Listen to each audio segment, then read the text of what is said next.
This week, we've all got one thing in common.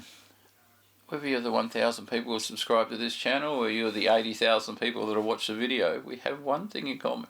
And I'm not saying that we're human, because some of us aren't. I'm not talking about trolls. But we've all lived somewhere. We've all had a house, a place that we've called home, even if we haven't owned it. Now, I'm just going to talk about the last generation of my life, for want of a better term. But I want to hear right now from you guys if you can remember good stories, bad stories, in-between stories, funny stories, horrible stories, things that have happened, people you've loved, people who've died. Your home stories are part of who you are. So if you don't mind sharing, drop some down here in the comments. Tell me, a funny story from where you lived, or a terrible landlord of where you lived, or the worst mortgage you've had, or you've owned a house. I'm going to talk about owning and renting here. We're not biased to one or the other. If you've owned a house and you've had a problem, tell us, because this community that we've got established on this channel are listening and are talking. And people will talk to you. Right, so I don't want to make this a 30-minute video. We've got to try and keep on the ball here. And I don't know if you watched Nate Black, but he said, if you don't want to ramble, download a program called Jenny. Well, I don't use AI. As you've already seen, there's a lot of AI Australian YouTubers talking about retirement. And if you click on their more about their page, most of them are based in India and are using an Australian accent on an AI video. That's really annoying me at the moment, because we're getting false information for the benefit of another country. Right, so 28th of September 2000 to the 17th of 11th 2001. I will pop this photo up. It's a block of flats, but not a towering one like we see here in Melbourne. This one, I believe 3 stories high, 15 to 20 apartments in it. Once again, we don't call them apartments in Australia, we call them flats. But for my international people, that is an apartment. We'd walk through our front door, and we'd have a kitchen and a living room. Turn to our left, we'd have a bedroom and a bathroom. Walk through the back, and we got a little tiny veranda, basically, a little tiny patio out the back. And we're on the 2nd floor, so people couldn't just walk in and steal our stuff. Crime was rampant. We were 5 or 6 kilometres out of the city. We're on the inner city part of Perth, in Wembley, but we're really actually in Subiaco. We're right next to Subiaco train station. My negative to this house, and as I said, put a negative in the comment now while you're thinking about it. Pause it while I have my coffee. It's actually a mocha. The negative is I was in the Air Force and I had to have my uniforms. If you're military, or whether you're in the US military, Australian military, Kiwi military, you know what I mean. You've got to have your uniform looking nice. So the uniform that wasn't at the dry cleaner, that could get used in a washing machine, would go downstairs to the one washing machine that was shared amongst the 20 or so apartments. Let's just say it was a common occurrence. If somebody up there wanted to use it for their washing, they would come down, turn the machine off, open up the door and chuck your stuff out in the garden bed so they could do their washing. I end up having all my washing going to the dry cleaners just to avoid it, but it used to really annoy us, especially later into this story. The positive to it, we had the best landlord. I mean, we're paying $90 or something crazy. It was very cheap. And you can still buy this. We could actually still buy the apartment we were in. They are not that expensive. But, they're 60 or 70 years old, these buildings. So, yeah, we had the best landlord. He worked as a projectionist in one of the cinemas in Perth. And he would give us movie tickets. And we got free tickets to the cinema. They were interactive with us. I like landlords that are interactive with us. I don't necessarily want them, like we'll get to the story in Albion in a minute, but I don't necessarily want them coming into my house every day like we've had. But I don't mind actually hearing from the landlord. Property managers don't want us to talk to landlords because that makes the property managers dip out of money, doesn't it? So that's Cambridge Street. I met Adrian Barrage, Chris Mainwaring, most of the West Coast Eagles there because we were right next to Subiaco Markets. And all these houses, I will put the property description, a link in the description down below. You can actually take a walk around, have a look at the photos inside every one of these places that's in this book. And there's not a lot in this book, okay? Don't panic. So, hopefully you've left me a comment. Tell me what you've got on your first house. This is my mother-in-law's house at the time. Now, once they'd realised that we were married, it kind of put the fact in there that, okay. Well, actually, I don't even think I explained that to you. We eloped. When we met, my mother-in-law told my wife not to be around me. She said, you can't be associated with a divorced man. It's just not acceptable. My mother-in-law was a divorced woman who had married a divorced man. So my wife was just copying her mum. Anyway, we eloped. We had a family intervention. They all came around to our house at 2 Cambridge Street, the one I just showed you. This is about a week or 2 after we got married.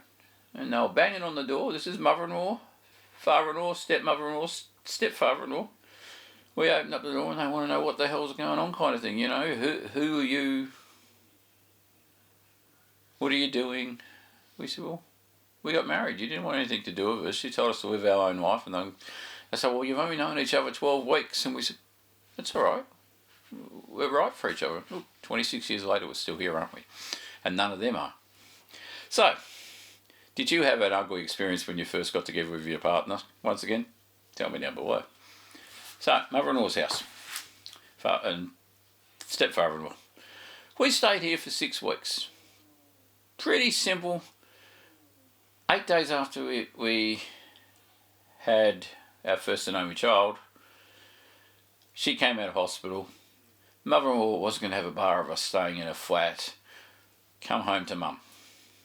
So we stayed there for 6 weeks while I talked to the Air Force, and I got the Air Force to get us a house. Okay, so there's all sorts of things, because not only did we stay there, but my sister-in-law, her husband, and her 2 kids also moved in there. So we're in I think it's oh, she's written it on here. We're in Stratton, by the way, which is just a suburb out the back of Swan View area. So we had 6 adults, a 6-year-old, a 2 babies. Brent and my daughter were both newborn babies. So we had 2 newborn babies, a 6-year-old child, 6 adults, a couple of dogs, pets everywhere, living in a very tiny house. We stayed for 6 weeks. That's all I'll say on that. It was just tripping over everybody. Defence Force housing. Beautiful house. Beautiful house. This one's up in Avonlea Place in Bullsbrook. It's RAF housing. So if you've stayed in military housing, did you get an old shonky house or did you get a... You know, this is a fairly new built house. It was built 5 years before we moved into it. All I can really say about that house is we stayed there for... how long were we there for? January to July. So 6 months we stayed in there. We were building a house at the time. So we rented this one, and once again the rent was exceptionally cheap. Defence housing is cheap. I can't remember what it was totally, but I think it was about $500 a month we paid. The story that we know the most about is the cows. Behind this house is a beef farm, literally on the back fence. And every time we cooked a roast, our kitchen faces the back fence, we would just look up and we would see a cow. You'd see a cow every day, but it just felt like every time you had the roast coming out the oven, there would be a cow not more than 20 feet away from you, looking straight into your kitchen, watching what you're doing, and you're thinking, it's sheep, it's sheep, it's sheep, you know. Yes, so have you had wildlife interactions? Because I've got a few more wildlife interactions, even when we got invaded by the neighbours' ferrets. So we were building a house in Beachborough. What had happened is once we'd had the child, we got contacted, and I don't know how we got contacted. There's no social media back in the early 2000s. But we had Home Buyer Centre, which is a builder in Australia. And I mentioned this on another video. They contacted us and said, look, you're in the Defence Force. We'll give you a no deposit home loan to build in this new estate down in Beachborough. You've got a train line coming, and that'll be there within 12 months. The train line, by the way, opened up, I believe, last year or the year before, 23 or 24 years after they said it was coming. But it got there.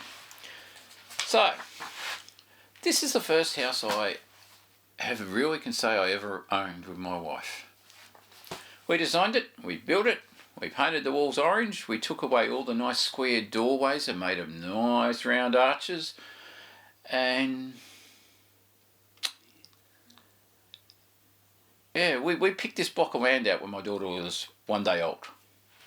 That's how quick we picked this house out. So we had to wait 6 weeks in with the mother-in-law, and then up 6 months up in Bullsbrook. It only took 6 months to build this house. What's it like in Melbourne now? You know, the neighbours behind me, 2 doors back behind me, took 2 years to build it. We've been in here 3 years, and yeah, 2 doors that way took 2 years from the time they subdivided it, started the concrete. It just looked like it was never going to happen. And now there's 6 families living in that house. So that was Beachborough. Most weird things happened there. I tried to build a barbecue. I should have learnt I'm not a builder at this house, but I didn't, and I ended up losing 100k because of it. But that's coming up later on. Have you ever had a moment where you thought you could do something and you didn't really know what you were doing? Did you ever try and build a barbecue? Tell me if you've had a bad experience, because sometimes I feel like an absolute doofus. So we stayed in here for 2 years. We left here in 2004. We moved to Kelmscott. So we're still in Western Australia. We were in Western Australia for a long time. 2004, 2006, we stayed in... I'll pop a photo up. This was a 1960s state housing house. And I think... it's not written on here. 1, 2... I believe there's 2 bedrooms in it. 2 bedrooms, a bathroom, a laundry and a kitchen which joins the lounge room. It's the size of a shoebox, but really it's 4 times the size of what we were in that flat, that first apartment. Had a swimming pool in the backyard that was bigger than the house. This house is weird. The guy had renovated it, beautiful job. Tore out all the floorboards and polished it all up, and it looked really nice inside. It just looked like a housing commission house on the outside, but inside it was really nice, and it didn't cost us a lot. You know, we'd sold from $1 million estate and just brought straight into this and had cash left over. We stayed in there for 18 months or so, and we got caught up on Foxtel or lifestyle channels, you know, streaming, pay TV, and for some cockamamie reason, and most probably I got no hair, and I don't know if it was my wife's fault or if it was my fault, I'll take the blame for it. We came up with the concept that if you could watch reality TV and people could build a house, why couldn't we do it? Can't be that hard, can it? So we sunk $100,000 into building a house. Everything we owned, we sunk into building a house. That's why I got no money. So we stayed in this house for 18 months, and then the next 6 months, so up to the 2-year anniversary, we sold the house and we rented it back off the new owner. It was the only time I've ever sold a home and rented back the home that I used to live in. In terms of maintenance problems with it, when we brought it, we had a building inspection done. I don't know if anybody here has had a building inspection done. I'm not sure what they call them in Victoria, but you get a building surveyor to go through in Perth and they check your house out and they make sure it's all honky-dory, it hasn't got termites, it's all up to code. So when we brought it, it was up to code, apparently. When we went to sell it, their building inspector came through and the pool fencing that we had on our pool was never up to code. So guess who had to replace the pool fence? So we'd got shonky building advice from a building inspector 18 months earlier than what we'd got then. That was the only downside to it. As I just talked to my wife about it, there was 6 homes in the street, and in those 6 homes, it was only a little cul-de-sac. It's a very small cul-de-sac it's Kelmscott, but it's effectively Westfield. In that little cul-de-sac were the only ones that worked. And we both were still working. My wife was working at... my wife had finished work by this stage. Or had she? I can't remember. But I was working, she was working. We're the only people that actually had a job in the street. The rest of the street were living on social security. They weren't violent, they weren't criminal, they weren't red fern like, so you know you can't speak down on them. The home immediately next to us, because this is on a corner, the one immediately next to us was abandoned, and it was a squatter druggie kind of home, so that was a downside.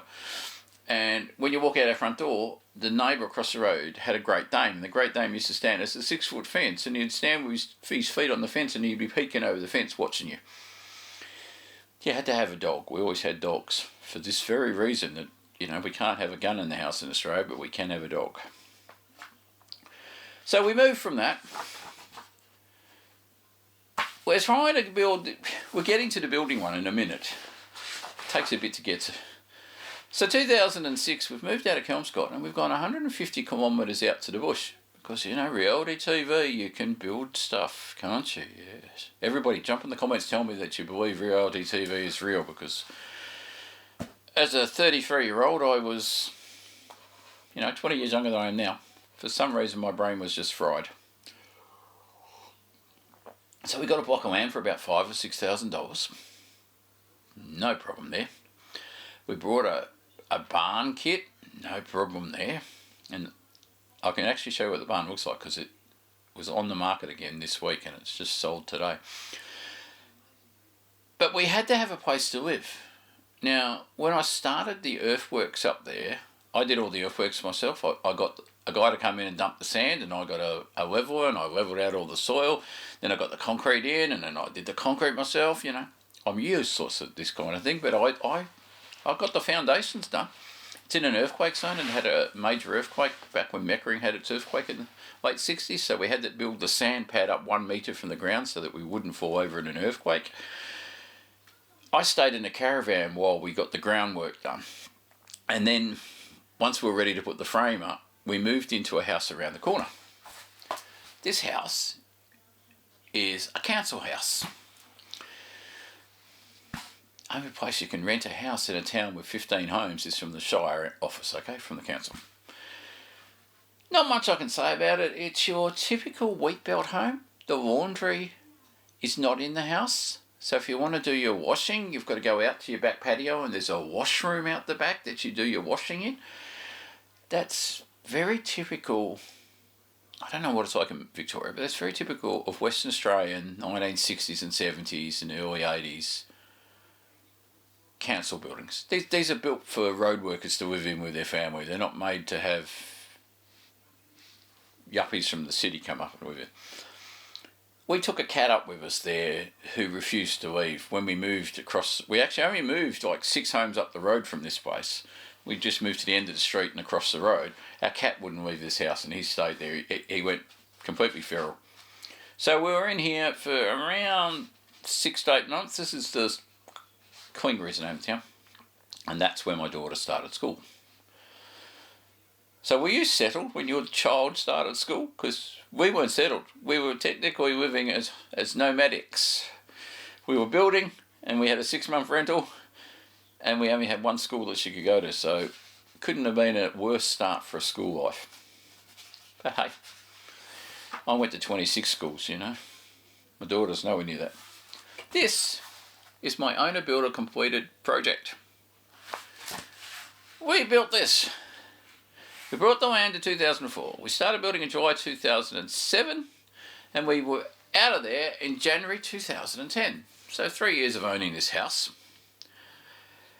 We basically put it on the market in 2010 because we had to move away for work. And it eventually sold for the same amount of money as we had on the mortgage. And it took 6 years to sell. So we made not a single cent out of it. And in the process of that 6 years, the house basically started to decay because it was empty from 2010 to 2016. We nicknamed it the barn. All the locals called it the house that Jack built.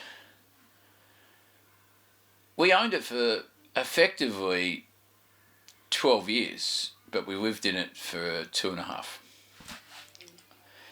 And that's the story of my life. That's 30 years of renting. I really cannot stay still. As much as I whinge about rents going up and Has your rent gone up?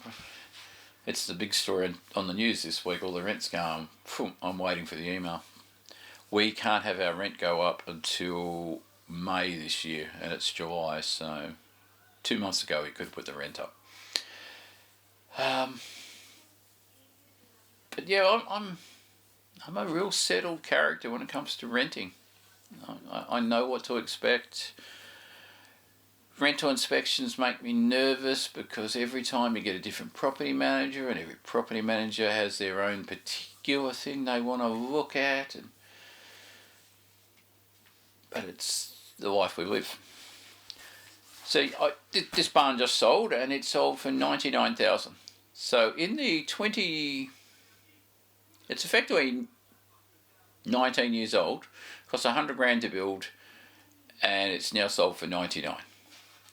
The person who took it over in 2016 gutted the inside of the house, kept the staircase. The staircase cost us $10,000 or so to get built, and we got it built by a factory in Osborne Park and shipped up there, and the whole town just came out to watch it because there's this giant spiral staircase on the back of a truck getting delivered, and it's still in the house, the spiral staircase. It's the feature of the home. It's going to survive the earthquake. I do not know why we keep moving to housing commission houses, okay? State housing style houses. This is a really terrible picture, but I downloaded a better picture today. So now we are 390 odd kilometres inland from Perth. It's hot, okay? Summer it's hot. It doesn't get below 40, which is over 100 degrees in the US. And winter, it doesn't really get above 10, which is cold. And every night in winter is below 0. You're nowhere near the coast, and you're on a bare, barren goldfield. There's not much to say with it. It's built in the late 50s, I believe, early 60s. It was made out of fibro cement sheets and asbestos, and it's not the first asbestos house I lived in. I lived in a few. It had absolutely no insulation. You just melted in there. And we were in there for 2 years. January 2010 to the 1st of September 2012. I don't know what to say about it. It was cheap rent. You're getting the theme here. I don't like to pay rent. It was cheap rent. We had our neighbour commit suicide in front of us across the road. I'd never actually spoken to him in the whole time I was there, but he walked out into the front porch, waved at us, and I was about to go to work, me and my wife was saying goodbye to him, and I waved back to him, and he stepped off the porch and had a rope around his neck. So that's probably the only really bad thing that I can think of with that home. It's the high unemployment in that area caused a lot of fiscal stress for people. And I decided to try and become a gold prospector while I lived there, and I've got a few of them still. Metal detectors. So I went out on the ambition and I was going to make my fortune. Didn't happen. Right. Let's get over to the next page. I've got a page in between here. We moved to Tasmania 2012. But this home was built in the 1920s. Brick. I hadn't lived in a brick house for a long time by this stage. It'd been more than a decade. It was brick. It had a tin roof. It's got a history on it. You can go onto the Trove, the National Library of Australia page, put in the address, which is 44 Dodson Street, and you can read different events that have happened in this house in the 1930s, 40s, 50s and 60s. This house has got a lot of history to it. 2 bedrooms. Yeah, 2 bedrooms in it. Rent was about $800 a month, $600 to $800 a month. I don't think she wrote that. It's the only house we ever lived in Tassie, so we're there for 5 years. It's the longest we lived in any home so far in 26 years. We spent 5 years in this house. We had our niece come over from Perth who lived in there for 8 months. I worked for the railways down there. It was just a really lovely place. I mean, I'm not going to dwell on it too much, but we had tulip festivals in spring. They grew poppies to supply the opium trade. There's opium farms there. It was just the most fertile fishing village come farming dairy country you can imagine. They got the milk for Cadbury chocolate from that place. I really liked it, but the work was uncertain and there was no way I was going to keep my job, and I talked about that on my first video. So we were going to build in Burnie, and we had the soil in our hands. I've put the video up of where we were going to build in Burnie. We had the land, I videoed the property, and we had to take employment, okay? We had to take job security, and really we're a hell of a lot better off here. Right, so this one I talked about on a couple of videos before. It's our first place in Victoria, Albion. This is the one where the landlord every day at about 4 or 5 o'clock in the afternoon would park his truck and sit at the front gate and just watch the house until the sun goes down, which is about 8:30 in summer. And we were in there 9 months. I thought we were in there less, but we were in there 9 months, and it was terrible. He rendered, you'll see the photo, he rendered this building. That was his trade, and he was paranoid that people were going to scratch his render because you can't replicate the colour. Once you've got the colour in there, you can't do it again. It's always got to be that first go. That's what he kept going. That's not Yugoslavian accent, but he was Yugoslavian. Serbian. It had enough land on this property to swing a cat. It was a half-acre property that he put 2 townhouses at the front, split the property straight down the middle. So when you went in the backyard, you could have put 2 more units and 2 more units behind it. But he got it wrong. He should have built these 2 at the back, and then as the R codes change in Melbourne, he would have been able to build forward. Now we can't build backwards because he's built between the fences. It was the original garden city of Victoria. It was built for the Sunshine Harvest Factory workers, this little suburb of Albion. And it was full of drug addicts, homeless, squatters and crime. So we moved out. You know, you can only have 2 murders in the space of 6 weeks before you start to think, and they're unrelated, that this place is just not for us. So we moved to Point Cook, the home of the Air Force. Best house I think we've ever lived in. Quite possibly the best house we've ever lived in, except it was broken. We caught fire. This one, it's Yarcon Place. It had negatives, but the actual layout of the home, it was brand spanking new. We rented it through a landlord in Hawthorn, and the owner was a Chinese property investor. Now, you know when we get our superannuation and it says on our super that we've got foreign investments, this is exactly what they're doing. One of these foreign investors that we've invested our money into is actually based in China. It's not a name of a person, it's just an investment company, a firm that's as the landlord. And you have absolutely no interaction between the two of us. The property manager is Chinese, based in Hawthorn. I think it was Roy Weston. We had a braking transmission there. I think the SD card filled up. Right, so I lost my train of thought because we had the SD thing stop. This rental was brand new. And you know when you get new homes, they put little sticky notes on the walls, like we have little bits of blue tape everywhere, for the builder to come back and fix little problems in the house. But because the owner was a foreign investor in China, there was no interest from the property manager and I don't think it's the property manager's job, but there was no interest for the property manager to become a building inspector. You know, their job was to collect the rent. I don't think it was to go as far as what, you know, they'd overseen this person building the house, but they had, yeah. So little blue dots all over the place for things that had to be done. The main problem was, and we had a flood and a fire in this house because these jobs weren't done. The taps popped off the walls and started gushing water everywhere upstairs. They weren't the right pressure. The taps weren't the right pressure to the water meter. The water meter, for some reason, still had a higher pressure valve on it for when they were building. But when they finished building, they hadn't actually reduced the pressure from mains pressure to the house. So when we turned the taps on, pyum, pyum, pyum, taps popping off. And that had to get fixed. They had to go and... nobody... Too much of a rush to sell the house to a foreign overseas company, okay? That's where the issue came from.